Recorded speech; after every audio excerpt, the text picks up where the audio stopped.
Une baisse de 85%. C'est la nouvelle photographie du cannabis illégal au Maroc.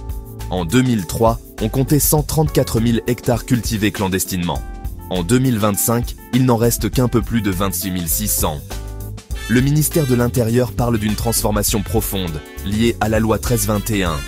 L'idée, assécher les circuits criminels et encadrer le cannabis médical, pharmaceutique et industriel. Le mot d'ordre est clair, zéro dérive. Pas de fuite du légal vers le marché noir. Et sur le terrain, la pression policière est constante. Ce n'est pas seulement une affaire de champ, c'est aussi une guerre contre des réseaux bien équipés, rapides, mobiles et très inventifs. En 2024, la police et la gendarmerie ont saisi 344 tonnes de résine, 112 tonnes de plantes de kiff, plus de 2,5 tonnes de cocaïne et plus d'1,5 million de comprimés psychotropes.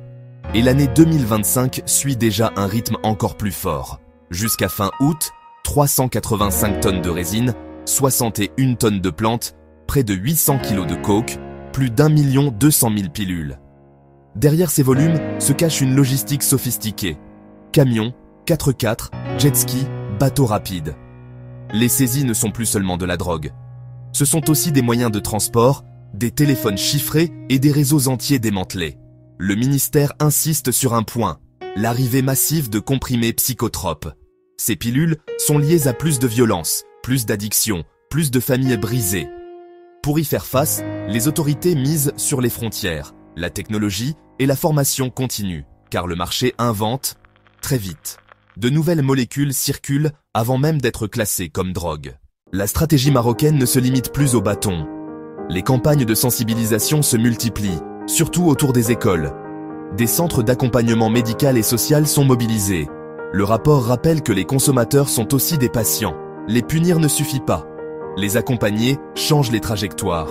Le pays assume un virage. Encadrer le cannabis légal, écraser le trafic, protéger la santé publique. Mais un défi demeure. La demande mondiale ne baisse pas. Et les réseaux criminels, eux, évoluent vite, très vite. La vraie bataille ne se gagne pas sur une seule saison. Elle se gagne sur la durée, avec de la prévention, de la science et du sang-froid.